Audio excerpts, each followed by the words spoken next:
right, we're live. Good evening, everyone. Welcome to Seattle's Civil War Legacy and our very first edition, our first episode of First Wednesdays with Seavas Beattie authors. And I'm super excited to welcome tonight author Chris Bryan.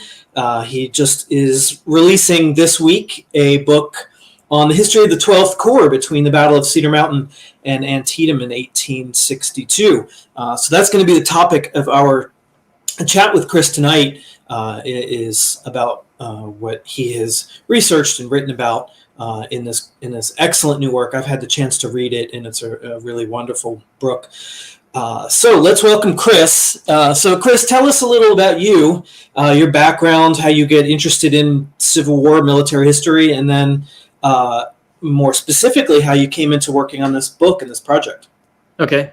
Thank you for having me, by the way. It's great to be here with everybody. Let's see. So my background and how I got into the Civil War. I mean, it helps where I grew up in Franklin County, Pennsylvania, sort of surrounded by all of this, kind of halfway between Gettysburg and Antietam. So that got me exposed to a lot of that when I was younger. Sure. So let's see.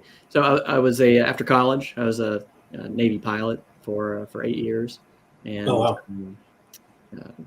since then I got a couple of master's degrees, and I do project management work here in Maryland. But let's see, I sort of got interested in the 12th Corps because right before my last master's degree, I decided that I was going to, I had a little extra time on my hands, and I decided that I was going to learn as much as possible about Antietam. And in the course of doing that, it seemed like I sort of keyed in on George Sears Green's division, and it appeared that they sort of got a little bit of short shift in the historiography. Mm-hmm. And I had about a year on my hands, so I said to myself, sure, I have plenty of time. I can research and write a book. And here I am 6 years later, it's finally coming out.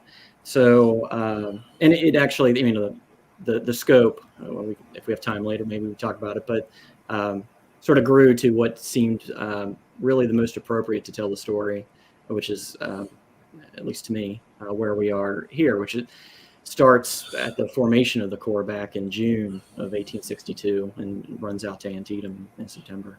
Mm-hmm.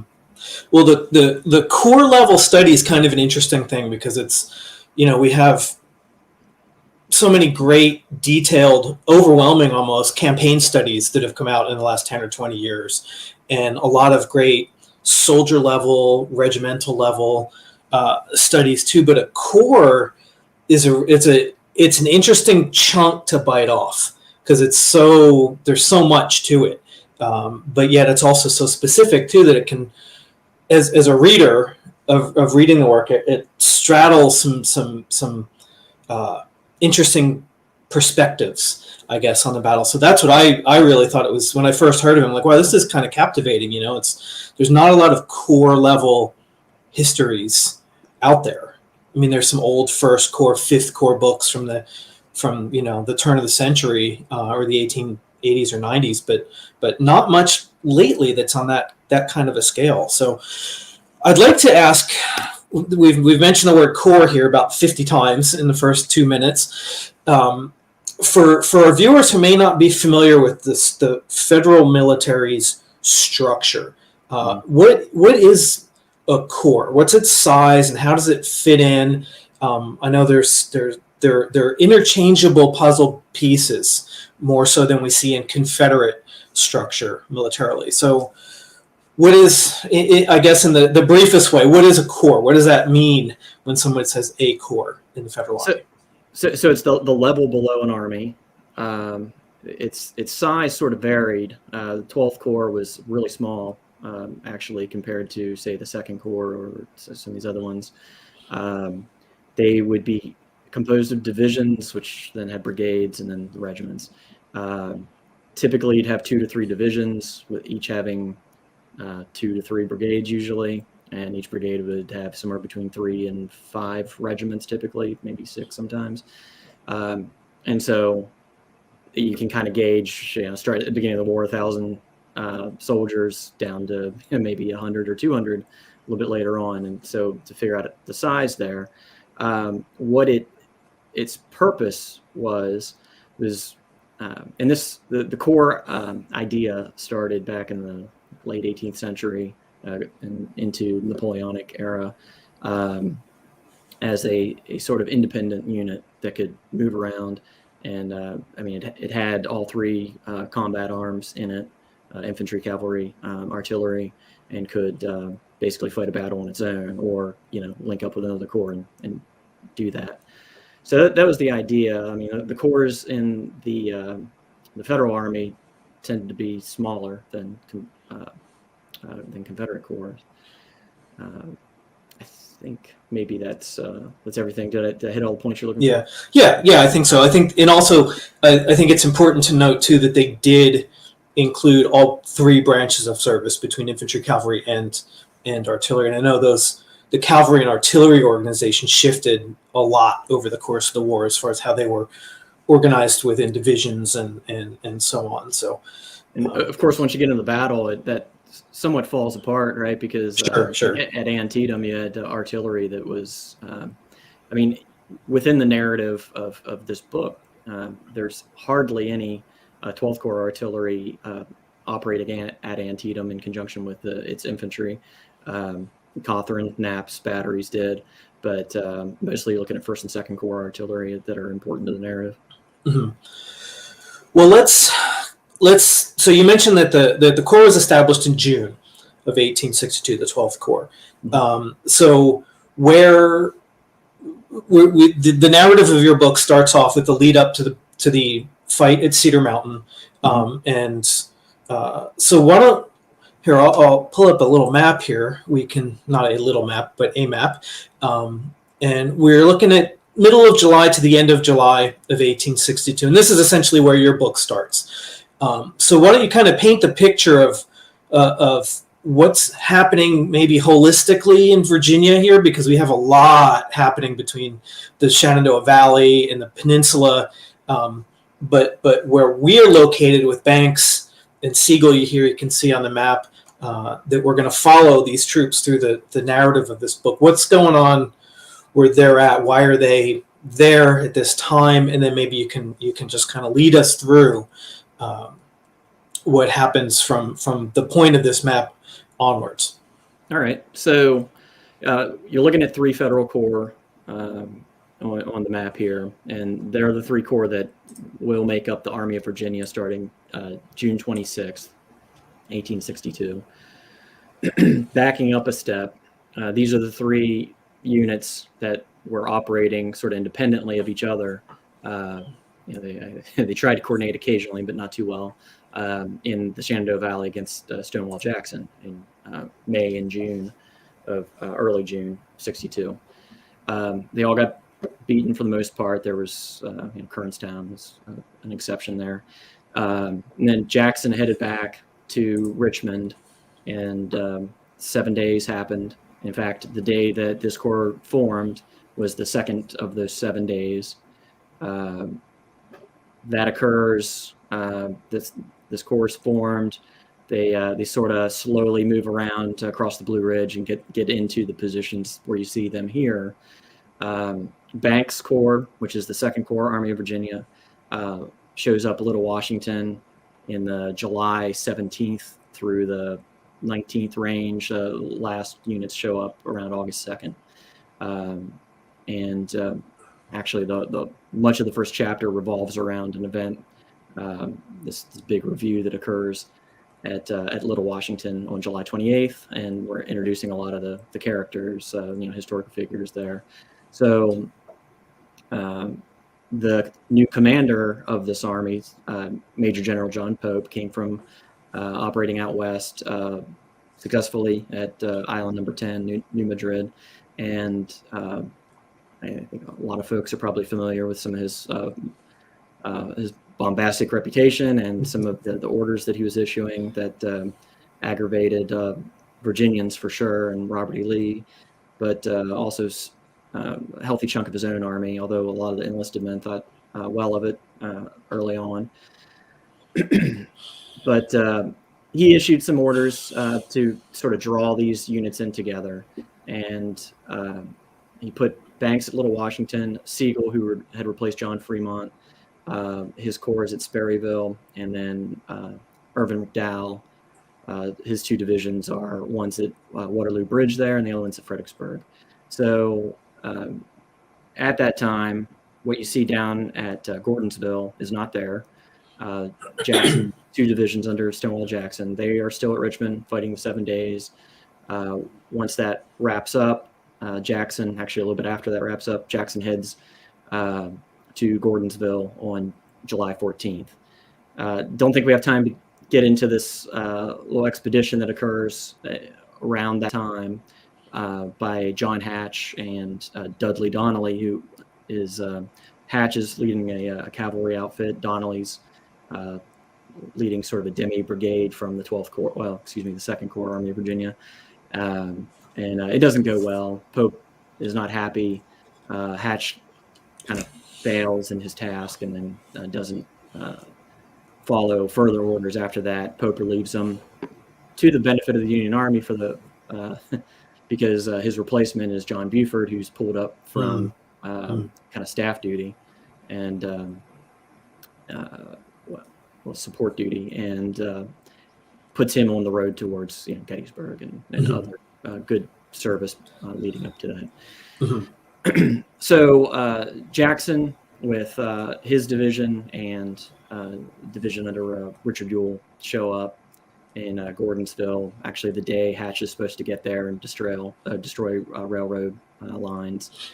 And they're basically there to defend Gordonsville. And they're not all there in Gordonsville, they're just in the vicinity.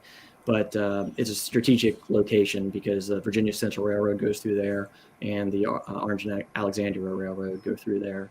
And it's a supply link for Robert E. Lee's army in Richmond.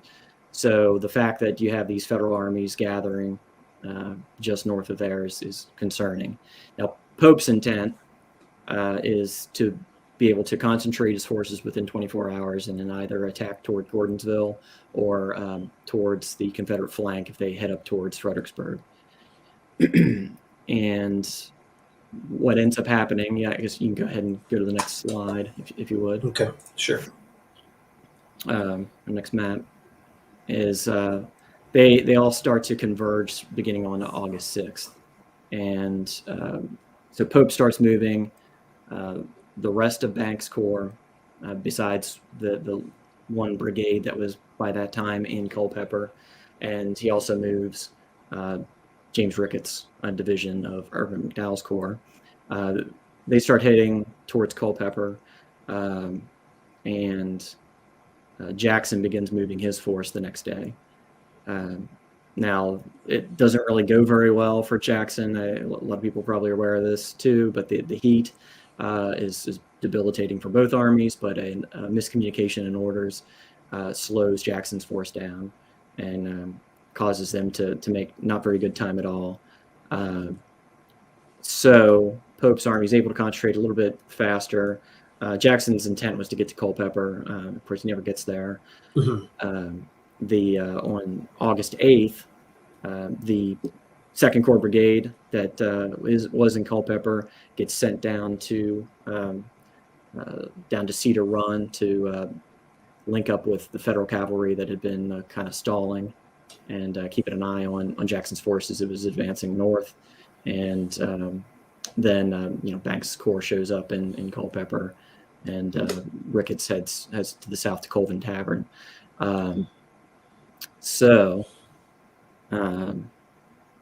We don't have, I think you were saying that we didn't have any maps for the Cedar Mountain battle, but I'll just kind of briefly mention that these two armies link up there. There's a bit of controversy about whether Banks was supposed to attack or not. There are written orders, I guess transcribed verbal orders that suggested that he was supposed to attack. After the battle, Pope said that he wasn't.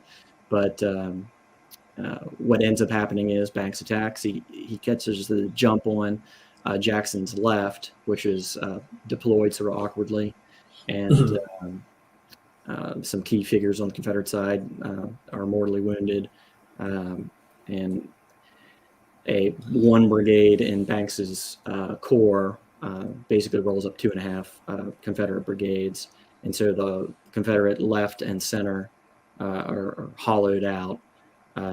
Some of A.P. Hill's division begins to arrive in the nick of time, sort of just like what happens at Antietam a little bit later, and begins to rectify that situation. And then the Confederate tide sort of turns. They pile on through the center, and Banks throws 3 sort of swings to try to slow that down. None of them are work. Sort of disjointed and separate units attacking piecemeal, and the battle sort of goes from being very near defeating Stonewall Jackson to a really bloody defeat that was kind of demoralizing. And so this was the first combat action for the 12th Corps, correct? Not for all of them. Okay. So the first division under Alpheus Williams, they had fought at First Winchester. Okay. And so, I mean, they had a few other little skirmishes, but they had that sort of drubbing from Jackson back in May. And then one of the 3 brigades in the 2nd Division had fought at, let's see here, Port Republic and Kernstown. I see. So do you, because Cedar Mountain is very much an overlooked engagement. I think it's an awkward time in the war for people, that kind of between the Valley Campaign and the 7 days and what happens later at Antietam. And I feel like it kind of just gets lost in the shuffle a little bit. And the casualties in what the results of the fight at Cedar Mountain were far greater than I had appreciated actually early on. I was like, wow, this is not a minor fight. This is a significant and very bloody fight. Do you have any idea sort of why it doesn't stand out as much? Is there a significance or lack of significance in this fight, do you think, that maybe makes it overlooked the way that it is? Well, people like to organize things, right? And categorize. So it's not easily categorized because you have the Peninsula campaign that's going on right before. You've got Second Manassas campaign right after, and it's sort of a transition between the two. That makes sense. Some folks call it the beginning of the one and the end of the other. I sort of see it as a little bit of both, depending on perspective.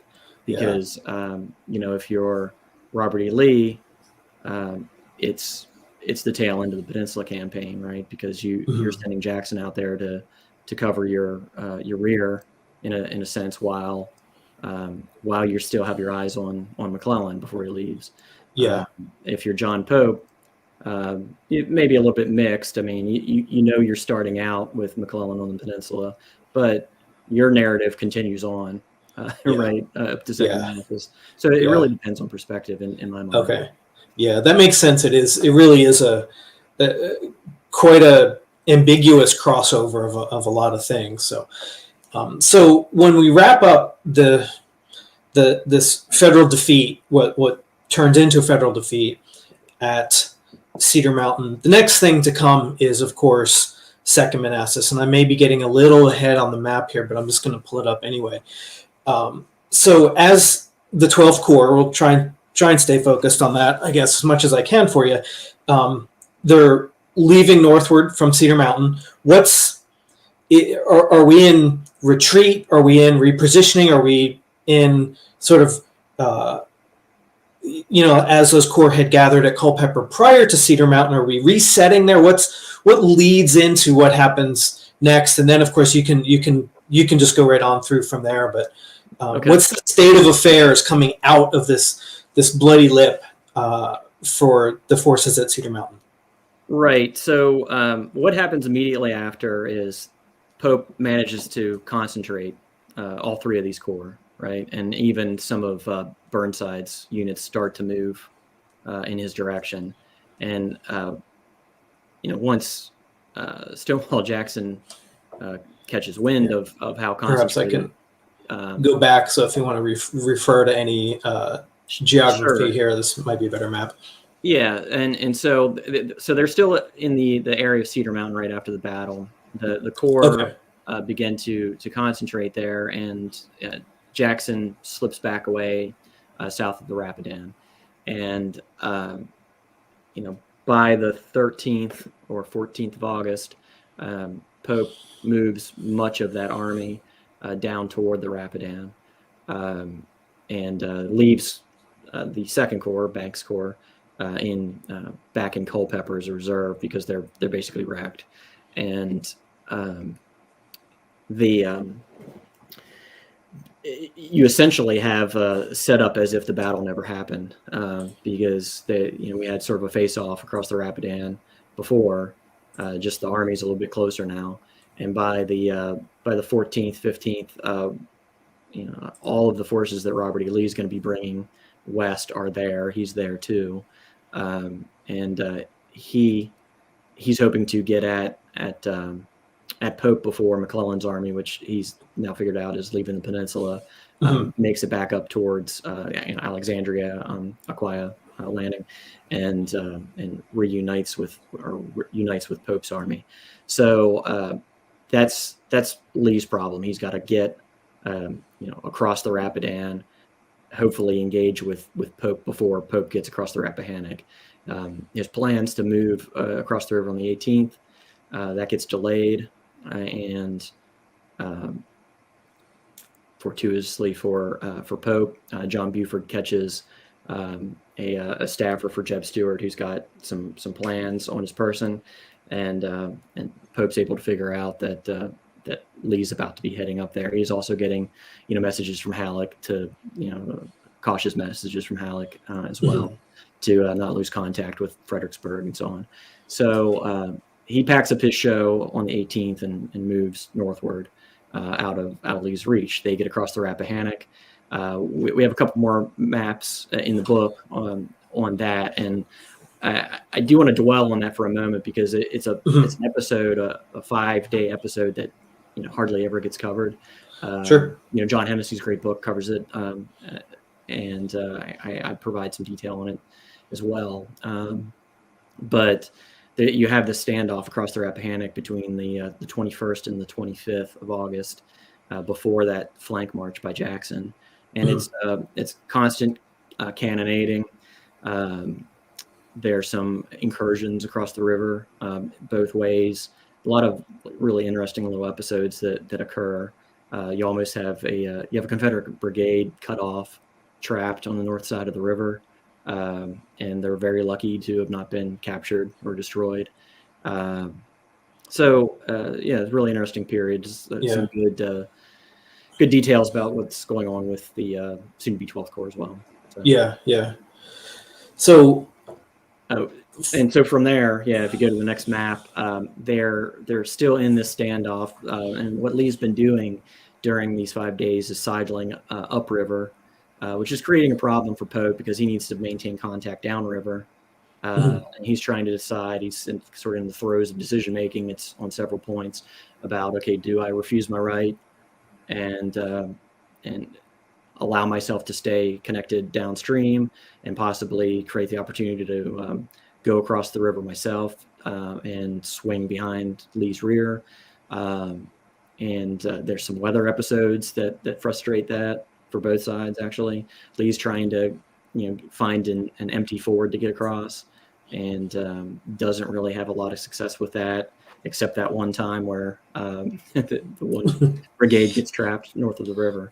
So eventually they get all the way up to Waterloo Bridge, still standing off. He's not going to be able to cross the river, this side of the Bull Run Mountains, which is what he's trying to do. And so he sends Jackson on this flank march, which I'm not going to get into the detail of this map right now. The joke in my house is that this is punishingly intricate, and but it's sort of in an endearing way. This is my favorite map in the book. It's got a lot of detail in it. But yeah, I encourage you to have a cup of coffee and a few minutes to look this one over.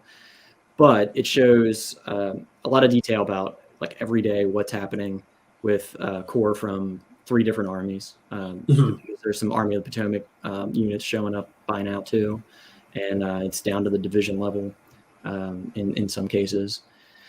But what you'll see there on the northwest is Jackson moving, and then Longstreet following them, and they eventually come to blows up. Yep, right about where the arrow is. There is Second Manassas. Yeah, now we have your arrow there as well. Yeah. And the Union Corps, what you're seeing a little bit further east and south of where Jackson's flank march is them all trying to figure out where to go from the Rappahannock River and trying to find Jackson. So sort of increasingly over this period from August 26th until Second Manassas, the Second Corps is becoming more and more disengaged from the events of Pope's army. He quite purposely kind of keeps them out of it because they're so broken down. And something I haven't really talked about here just yet, but this whole period along the Rappahannock and then leading up to Second Manassas and then the 3 days after the Second Manassas are extremely debilitating for this Corps and really all Pope's army. There's an excessive amount of marching and counter marching, and his cavalry gets completely broken down too. There's basically no food for anybody. Everybody dropped their knapsacks back on the 19th, and they don't see a change of clothes or any food really at all for days and days on end. And of course, the Confederates have dealt with this sort of thing a lot too. But this is really trying period on the Corps, and I get into a lot of detail on it. You have a lot of soldiers and officers who just end up falling out of the campaign. They don't show up in the Second Manassas campaign because they get cholera or whatever else. Yeah. So it's a real tough period. But all this culminates on the 28th. You've got the Groveton, which is really the beginning of the Second Manassas, and then the 29th and 30th are Second Manassas up there where the cursors are. Banks's Corps sitting with a couple of the railroad trains that are trapped south of a pair of bridges that Jackson's people destroyed when they completed their flank march. They basically have to stay with them while the bridges are getting repaired, and then hopefully get those trains back to DC. What ends up happening is Second Manassas goes badly, and Pope's army is falling back on the 30th towards Centerville. He sends word that evening for Banks's Corps to basically get out, to destroy the trains with millions of dollars worth of property on them, and get to Centerville, but not via direct route. They're supposed to go via Brentsville.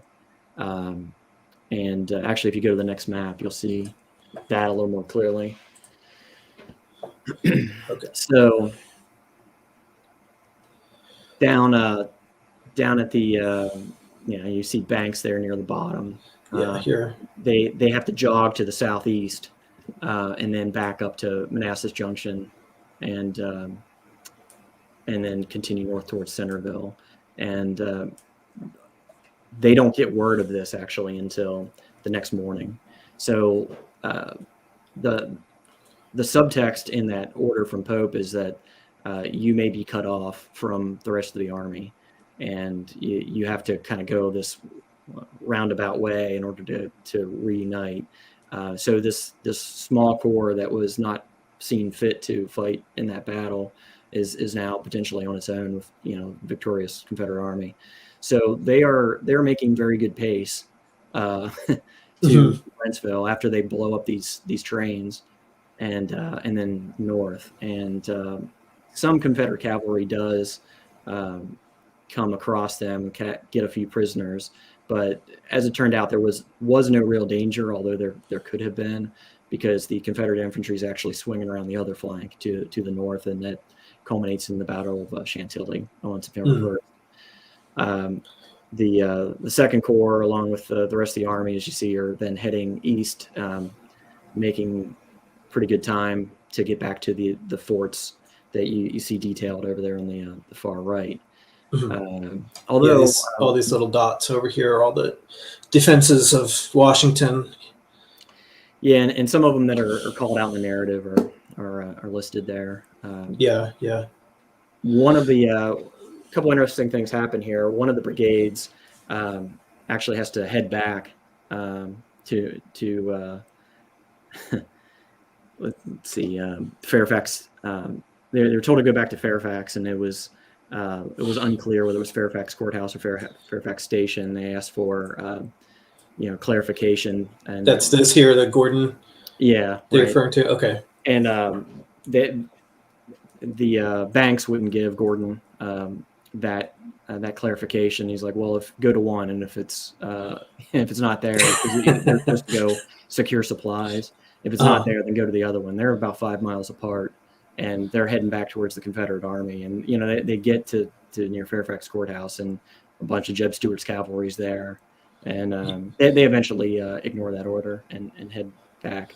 Yeah. But a lot of these units are dragging into the forts at like 3 in the morning on September 3rd, and bottom line here is everybody's completely debilitated and miserable. But things turn around fairly quickly once they get into Maryland. So this just seems really like their involvement was really just a test of endurance. Like if they can, the beating that they took at Cedar Mountain, it's just get where you need to get. And they didn't get as bloody as some of the others, but they just had to have the fortitude and the luck, really. It sounds like to escape further destruction with it, because I would assume a beat up Second Corps would have been really troubled if they had to actually fight at Second Manassas at that point. Well, that's the thing. When they were with those railroad cars, they could hear the battle going on. There are comments from a lot of the soldiers saying, why aren't we going and participating in this? Banks was sending a lot of messages to Pope's staff saying, do you really want us here doing this, or do you want us to go fight? And they wanted to get into it, but they were kept out of it. And in fact, Halleck at one point sent a message saying, unless you have orders otherwise, you should go over there. And Pope's chief of staff shot back, no, the orders are clear, stay where you are. But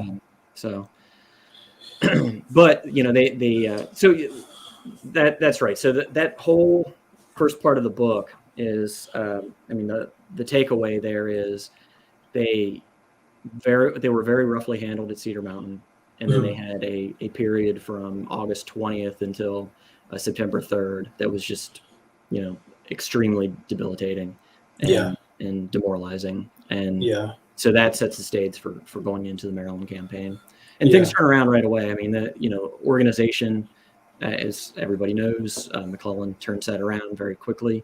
Everybody's starting to get the supplies that they need. The people of Maryland are very giving as well. And there's one spot, I think it's in Rockville, where there's some civilians out there with buckets of whiskey passing them out to people. Everybody's spirits go up very quickly. Well, with that in mind, so we'll kind of fast forward a little bit to get into what's happening when we see this map, September 3rd to 9th, 62, when Lee has gotten the march on the federal forces. The federal forces are pursuing him into Maryland. So if we were your book through this, what's happening in this week between their return to the fortifications of DC, and then when we start seeing more combat at South Mountain, and then of course Antietam, which followed that. Sure, and not a lot going on for the Corps right here, really. They get north of the city, and they pause for a few days, and McClellan brings this corps and then Irving McDowell's corps into the Army of the Potomac, and he organizes it into 3 wings, and the new 12th Corps is part of the center wing under Sumner. So it's the 2nd Corps and the 12th Corps now, 2nd Corps Army of Potomac and 12th Corps. Burnside's off to the right with the 1st and 9th Corps, and then you have Franklin and Darius Couch on the left.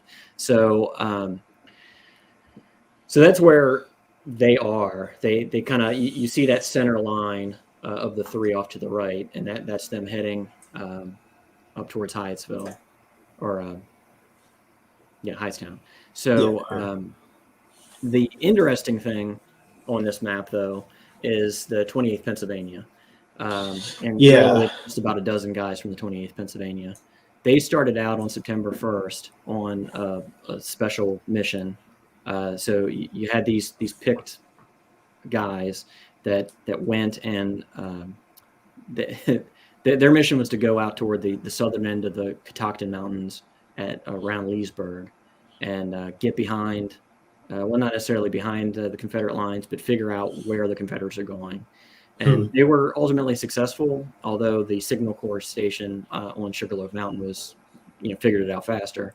But they had this sort of meandering journey up almost to Leesburg, and they end up on the west side of Lee's army, which is heading north towards the fords south of Frederick. And they eventually decide, well, you know what, we've kind of figured out where they are. Let's head back now. And our mission's completed. Now they have to cross the Confederate army, which they do, and they ultimately end up with 17 prisoners, and I think they're down to 11 people at that point. And wow. and they're toting these 17 prisoners. A few of them are enslaved people, but they get them back over to the Potomac across the river on rafts, and they're being chased by cavalry at some points. It's actually really exciting, and they make their way down to one of the they find a canal boat on the C&O Canal, and take their prisoners back down towards Georgetown and hand them off, and then find their regiment who thought they were all captured. Wow. So it's kind of interesting. So that's the in my mind. Well, that has all the makings of a screenplay. So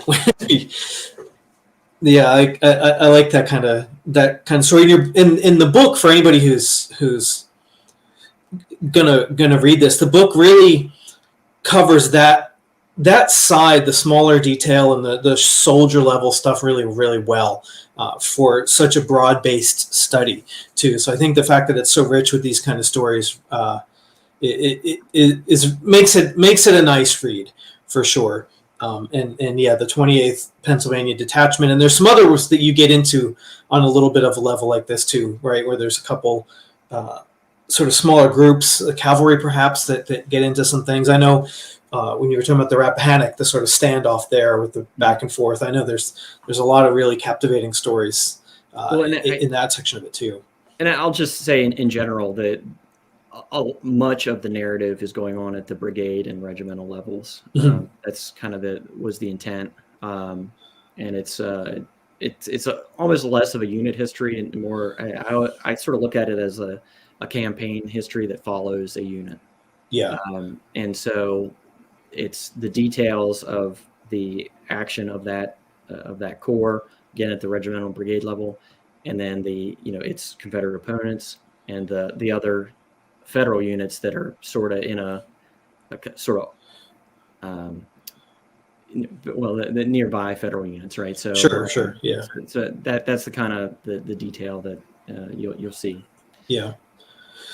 Well, so we've gotten established here let's see where the next map leads us off. So now we're getting closer to Antietam. We're about a week out at this point. when things are starting to converge a little bit. Did you go to the previous one, or is this? No, this is good. I'll just pause here briefly, and I mean, a lot of folks know the story leading up to South Mountain. The federal troops are converging to get to Frederick. The Lee's lost order about his plans for reducing Harper's Ferry are found, and so that kind of spurs McClellan into some faster than normal action, and so the result of that is the Battle of South Mountain, which occurs at Fox's and Turner's Gap, and then at Crampton's Gap, a little farther south.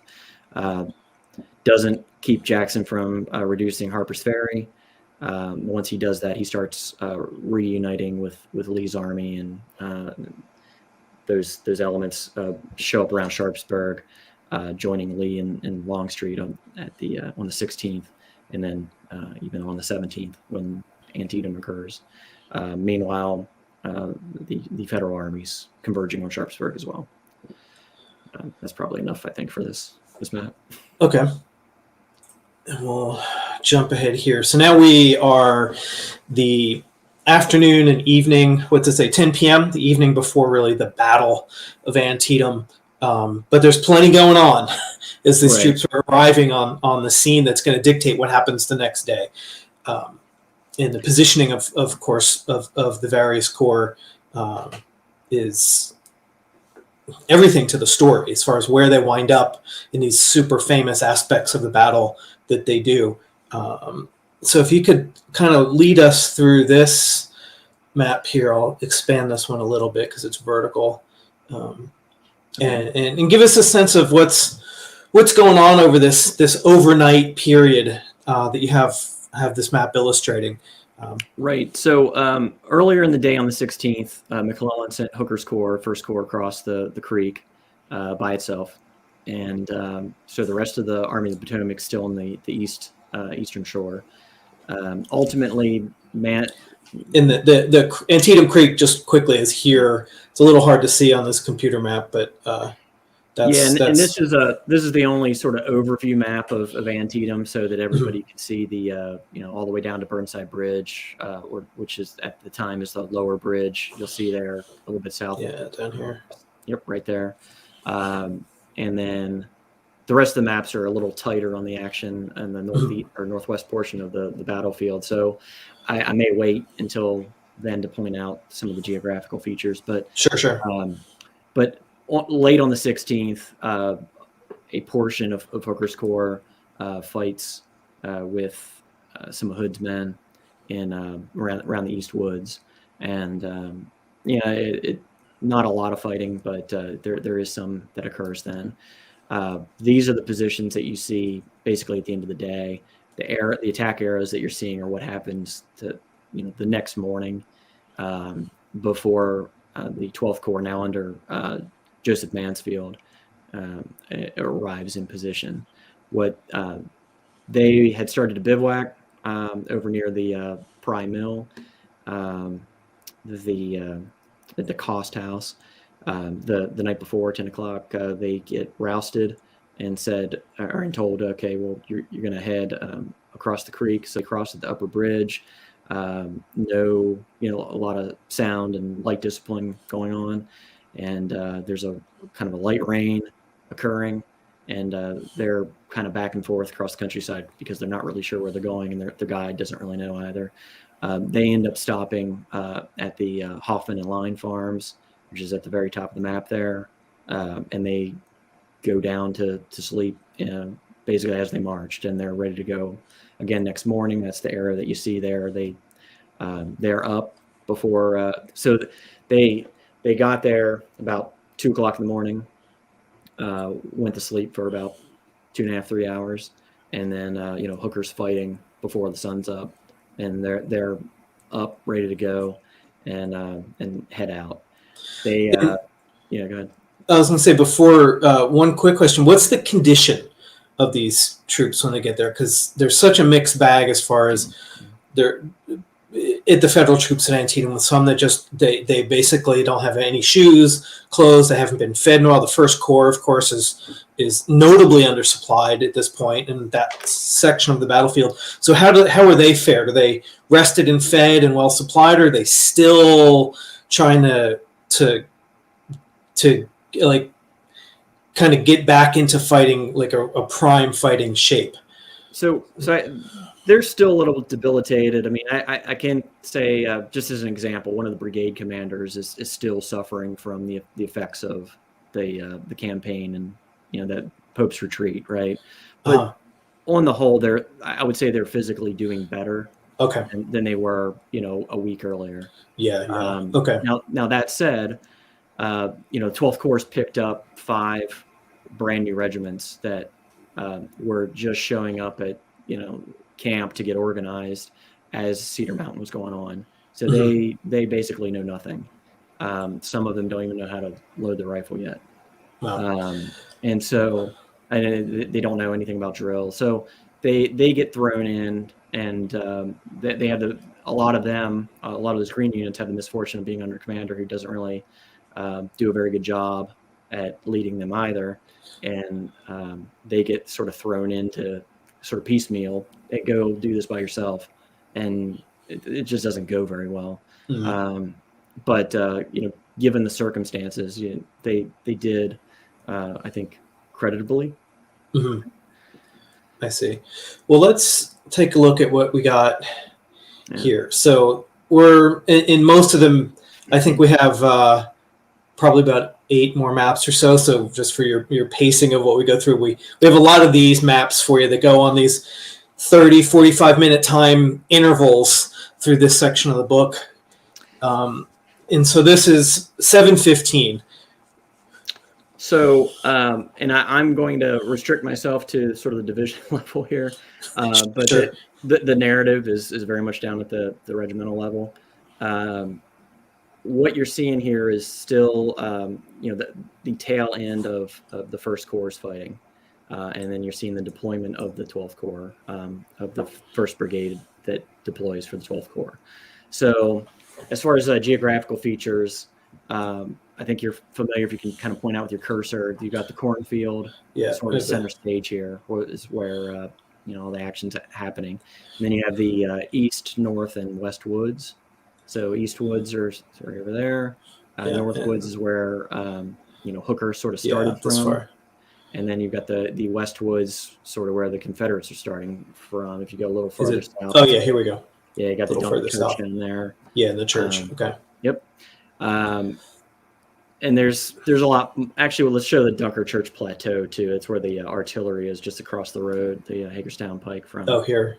Yep, that's the Dunker Church Plateau. So that's important. There's a lot of other geographical features to get into, but I think it's good enough for now. Yeah. So what you see is Hooker's last, their last division fighting off sort of John Bell Hood's counterattack. Everybody talks about that, almost as if that's the last action on this side of the field. Yeah. But there's a whole lot more right here that happens. So what Lee does is he starts pulling, actually what Jackson does is starts pulling brigades from D.H. Hill, who is along the Sunken Road, which is a little at the bottom of the map. Down here. On the right-hand side. So you see the brigade that's going in right there and beginning to attack is Roswell Ripley's brigade. Behind that's Alfred Holt Colquitt, and then Duncan McCrae's brigade.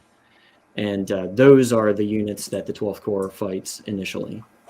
There is a little bit of a handful of holdover units currently sitting in the East Woods, the 4th Alabama Colquitt's Skirmish Battalion, and the 5th Texas. They are the first folks who end up fighting the 12th Corps. An interesting point here, almost every history that you're going to see is going to say it's the 21st Georgia in between the 4th Alabama and the 5th Texas. But I go into a fairly long footnote explaining why I think it's Colquitt's Skirmish Battalion, which had been sent out the night before and and is not 21st Georgia. Anyway, so the 10th Maine is the first unit to make any kind of contact, and they are there across from those units, those Confederate units I just was talking about. And there I just started talking at the regimental level. But this is Crawford's brigade deploying. It goes pretty poorly for the most part. And we're talking about here, this section coming south into the East Woods, just so. Exactly. And so you have Mansfield off delivering the 10th Maine. You've got Samuel Crawford trying to deploy the 125th Pennsylvania, and you have Alpheus Williams heading west with the 124th Pennsylvania across near the North Woods, and none of that goes very well. The 10th Maine does all right, and Mansfield eventually recalls the 125th Pennsylvania, calls on a couple of veteran regiments that are between them about 220 rifles, and throws them in. And it just doesn't go very well. Mansfield heads up to the 124th, checks on them, brings in the 128th Pennsylvania, and then heads back to the 10th Maine. All that takes like 5-10 minutes, and Mansfield's shot over by the 10th Maine, and he's mortally wounded. So now you have Alpheus Williams taking over the corps. Some of the other commanders aren't getting word right away that they're supposed to be fleeting up to replace, Williams, and then Crawford behind him, and so this whole deployment sort of unravels, and then you kind of go to the next map where Gordon's brigade deploys, and his three veteran regiments are very good. And they move into that field north of the cornfield and basically stunt the attacks of two Confederate brigades in succession. Shows Doles there. It's Roswell Ripley's brigade, but Doles was commanding at the time. And then Colquitt comes in and replaces Doles. So they are both kind of trying to pound against the Gordon's people. Gordon's folks, especially the 3rd Wisconsin, taking really heavy casualties. And then we go to the next map, please. And what you're seeing here is two brigades of Green's division deploying right by where the 10th Maine had been fighting. They sweep through the East Woods, clear out those Confederates from Hood's division and Colquitt's brigade that had been in the East Woods. That's the left side of the division of those two brigades, and then the other brigade, where you see the 20th Pennsylvania there and a couple of Ohio regiments, they sweep around the rear of Colquitt's brigade, hit them in the flank too, and it is a very bad day for that brigade, particularly the 6th Georgia, which is on the right. You get into some hand-to-hand fighting there, and the 6th Georgia is nearly, I won't say annihilated, but the casualties are right around 80%, in the 80s, and they suffer the highest rate of deaths at Antietam. A lot of people talk about the 1st Texas and their casualty rate, but you've a higher proportion of folks killed with the 6th Georgia. And this is that typical sort of back and forth, seesawing, face-to-face combat that this section of the Antietam battlefield is known for, right? Because it's that back and forth of replacing a brigade and a regiment at a time, and then they get pushed and they get so it.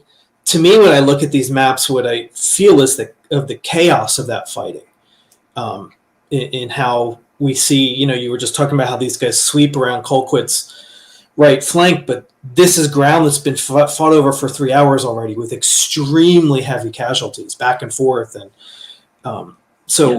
there are a lot of casualties in that cornfield before 12th Corps even gets started. And right. And they Green's folks then start a kind of a running battle with Colquitt's people who are trying to oblique left toward the rear and get out of there. And once they do that hand-to-hand fighting for a little bit, but then it's this sort of running fight. They're doing a volley, and Colquitt's people run, and then they stand and fight again, and it kind of goes back and forth like that. And the Confederate artillery is taking a toll on Greene's people as they go across what a lot of folks these days are calling the epicenter property, but it's the I'm calling the hollow field. It's that sort of trapezoidal area south of the cornfield, which is really actually two fields. This section here. Mm-hmm. And there's a big swale through the middle of it that actually, it's really important. It runs through both the east and the west woods. There's a ravine in both that are tactically important. They get into in the book, but there's some rock ledges out in that field. Colquitt's people take a kind of a good stand there too, but there's some Confederate artillery that had been forward. It was actually, if you go to the next slide, the next map, you'll see that sort of running battle, and some of this is conjecture, but it's based on what seems most likely based on the accounts. I'm talking about direction of the movement through that hollow field, and really where they're making their kind of final stands on rock ledges. I mean, those are points where there is a rock ledge out there, and based on the direction that they were going, it seems likely where they were. Over through the east woods is more solid as far as exactly where all the folks were advancing. And the bottom line here is Colquitt's people eventually make it down, and they join up on the left of the Confederates in the Sunken Road. Greene's people congeal around the Dunkerchurch Plateau that pointed out earlier, and then they start. They're out of ammunition, and they're there, bayonets fixed behind this ridge where the visitor center is today, and basically waiting. Hooker sends a battery up there, and the battery commanders, talking to Greene and saying, "Hey, can you guys support me?" And Greene sort of whispers to him, "Hey, we don't have any ammunition," which gives the battery commander some pause, J. Albert Monroe, but he decides, well, if you are going to stay here without any ammunition, we have limber chests, and we'll hang out with you. And so eventually Greene's people get ammunition right before the Confederates start attacking, and the ones that are attacking are Lafayette McLaws's division, which just showed up from Harper's Ferry, and they most of them pitch into the flank of the 1st, 2nd Corps division that shows up, and that's that big arrow moving from right to left. They Sedgwick's division, they're heading sort of the wrong direction, and into the center section of the West Woods, which has more or less been cleared out. The McLaws shows up, and just in the nick of time pitches into Sedgwick's flank, and that goes very poorly. But the one brigade out of that division, Joseph Kershaw's brigade, clears out the 125th Pennsylvania, a 12th Corps unit that had already showed up in the West Woods, with some help from Barksdale's people and Jubal Early's people, and then Kershaw's brigade turns into heads out towards the Dunkerchurch Plateau, and there's a lot of detail on this activity, which is actually in sort of 2 stages. I don't have time to get into that right now. Yeah. But they beat off that attack, and then if you go to the next slide, actually pause on that briefly. That's showing the beginning of it, and then the slide after that. And that's the end of Kershaw's attacking, and you'll see the sort of advance arrows behind Kershaw is Colonel Van Manning's brigade of Walker's division. They're following up on Kershaw's attack, and go one more slide. And that's well, actually, I guess we missed one. There's okay, yeah, but I may have missed one. Yeah, they attacked, and then Greene's people enter the West Woods and take up that position west of the Dunkerchurch. Now they're half a mile ahead of the rest of the Federal Army now, again with ammunition, and Greene's calling for reinforcements. and you have a few Confederate units in that cornfield down to the south of the woods, where you see the 27th North Carolina and 3rd Arkansas. You also have some Confederate units from Ransom's brigade up to the northwest. Now, the interesting thing here is Greene's people are in the woods. They know about the Confederates to the south because they're skirmishing with them. They're skirmishing with some Confederates straight out in front that they had driven off before. They and the Confederates to the northwest have no idea that each other are there. And it actually turns into sort of an interesting episode. And Greene thinks that because Sedgwick had attacked into the West Woods, he thinks Sedgwick's in the West Woods. And a relief unit, 13th New Jersey, brand new unit, commanded by the great historian of Antietam, Ezra Carman, is there on the flank and is telling Greene he and the 2nd Massachusetts from Gordon's brigade, actually they're both Gordon's brigade, had already fought with Confederates further north near the cornfield, but the Confederates were in the West Woods, and he knew perfectly well there were no Federal units out there. He knew it was all Confederates, and he keeps trying to tell Greene this. You've got sergeants and lieutenants from both the Purnell Legion from Maryland and the 13th New Jersey spotting Confederates out there, and a few of them are heading out in like little parties trying to figure out what's out there. And eventually a staffer from the Corps comes, is talking to Greene, and tells him that Greene says, "What do you believe my commander up there to the north?" Talking about Carman, that he actually thinks that there's Confederates out there, and that that Sedgwick's not over there. And the staffer says, "Well, yeah, that's right." And Greene kind of cusses a bit, and something. I'm not sure exactly what the words were, but I think it was colorful.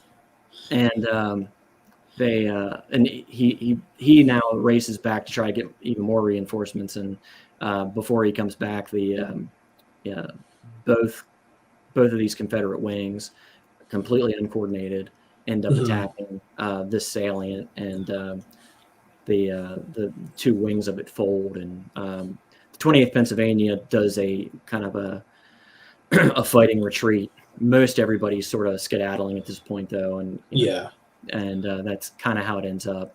Yeah, but that's basically the end of it for the 12th Corps. There's a lot of detail I missed here, but I think is this, what map is it? Oh, that's I'm just gonna see if we. Oh, yeah. Okay, so that's the last map I have. So you said that's kind of how things end for the 12th Corps. This is sort of the furthest extended out finger of the Corps, and they get sent back reeling with the rest at the end. And what's the time frame on this? We're about noon now, so all this has happened within the space of 4.5 hours, roughly. Yeah, they got started at 7:20. Fighting and to end in this position. So what's the rest of the day and perhaps the next week or two like for the 12th Corps after this? Recovering themselves from the morning's fighting, and then sort of licking their wounds afterwards. Right. So they congeal kind of just beyond the East Woods at the a lot of them end up at the Samuel Poffenberger farm, which is the one where like Clara Barton was. Mm-hmm. There's a spring there behind under the rear L of the house. Nice stone house still there. And they they're trying to just recover. Greene's people are cleaning their weapons because they're all expecting they might be called on again. And actually pretty much all of them, the guys in Greene's outfit fired. They started the day with 60 rounds of ammunition. They were resupplied with 40 rounds twice, and basically fired them all. So their guns are pretty fouled, and they were mostly unable to load. They're not just looking for ammunition from the dead and wounded, but they were like replacing rifles because they couldn't load anymore. Sure. So anyway, they some of the units, some of Crawford's regiments are back where they started the day, but most everybody else are in and around the East Woods, and they that ends up really being it for them. The next day, there's a lot of burials going on, people going over the battlefield, and Confederates too, under a bit of flag of truce, and there are a lot of episodes, a lot of descriptions of what's going on, what they're seeing there. The day after that, they head out for South Mountain, Maryland Heights, actually, and that's where they end up at the end of the book. Loudon Heights and Maryland Heights are where the two divisions are, and that's where they end up being for much of the next I think 2 months. Yeah. Oh, that long. Okay. Yeah. While the rest of the army ends up heading towards Fredericksburg. Yeah. They end up leaving in December and going. I mean, the book stops here in September, but they head down after Fredericksburg and join the army just in time for the Mud March. Yeah. So I think that's a great time to kind of wrap things here for the evening. And you can see on the bottom there, Chris's book has just come out this week, so you can order it on Seavas Beattie, and they have given us a code, virtual. You can get 20% off on this book and any other books that you'd like to order or interested in, along with Chris's book as well. We do have a couple questions that came in that I'd love to throw your way real quick. John Peoples had a question.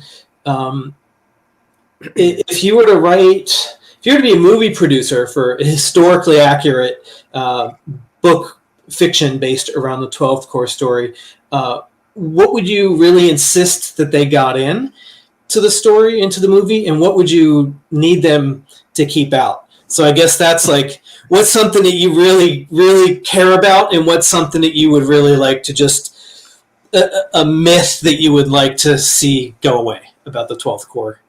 Okay. Around this time. So I'm not sure about the second one, but the first one, I would say one thing that I didn't really cover talking so far tonight is about some of the historical figures, right? You see some of them here, right? I mean, everybody knows, almost everybody knows Pat Green.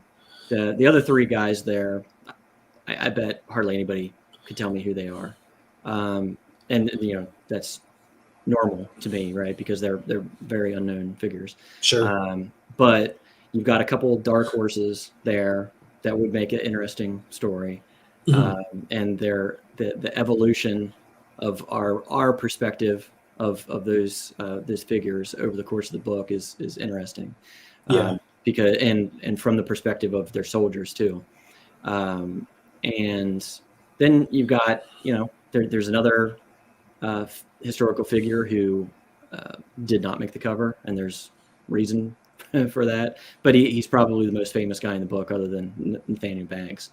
And what I discovered is, he didn't quite live up to the historical interpretation of him.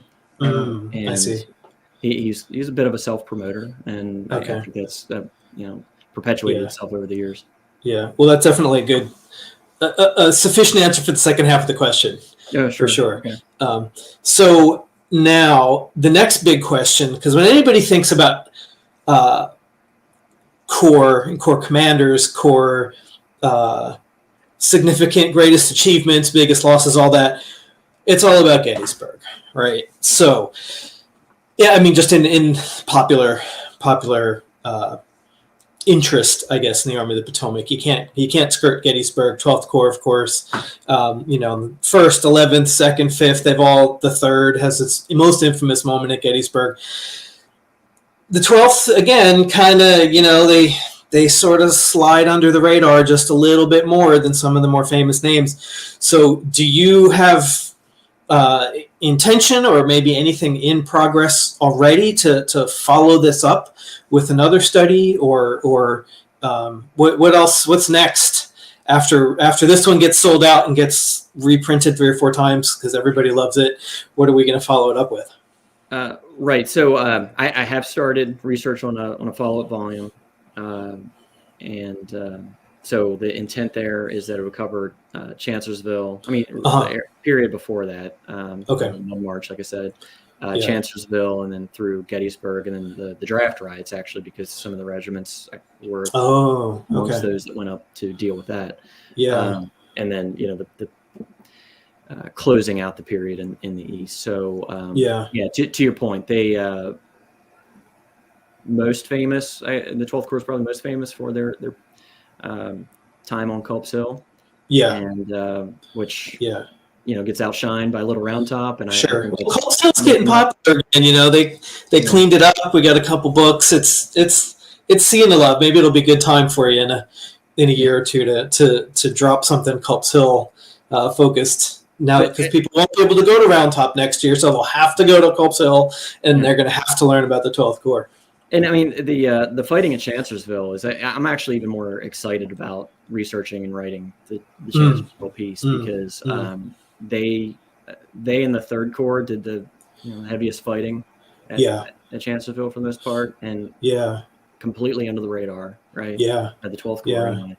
And Thomas Ruger and Green and all these guys, they did some really serious fighting on May 3rd. And so I'm really looking forward to that. Besides that research project, I'm also working can't really say what it is yet, but there's a kind of a really big reference project I'm working with Seavas Beattie. That's going to be in work for a while, but that's an interesting project. Yeah. Great. Well, I guess we got lots of comments. People liked your maps from the books. People checking in we got viewers from Florida and Colorado. Of course, some here in the Pacific Northwest and elsewhere. So I just want to thank everybody for tuning in tonight. It's such a broad topic. It's really hard to get it. I mean, we've gone about a half an hour over what I thought we would, and we still didn't even touch on anything really. Nope. So get the book for sure, and you can fill in every gap in our conversation tonight. But I just want to thank you guys for tuning in, and Chris for joining us. It's a captivating topic. I enjoyed reading about stuff I just hadn't really considered before. That just like we've used the phrase "under the radar" several times in this discussion tonight, and I really like that aspect of seeing a less told story of battles and things that we're pretty familiar with already. So, thank you very much for having me, and thanks everybody for tuning in. I appreciate it. Yeah, and just last time it's streaming on the scrolling on the bottom here that the Seavas Beattie's code virtual will save you a couple bucks and get the book and support Chris and his work. And thanks for tuning in and supporting the Seattle Civil War legacy. I appreciate that a lot too. So with that, I think we'll wrap it up. And thanks again, Chris, and good night, everyone. And thanks for watching. We'll see you next time. Thanks, everybody.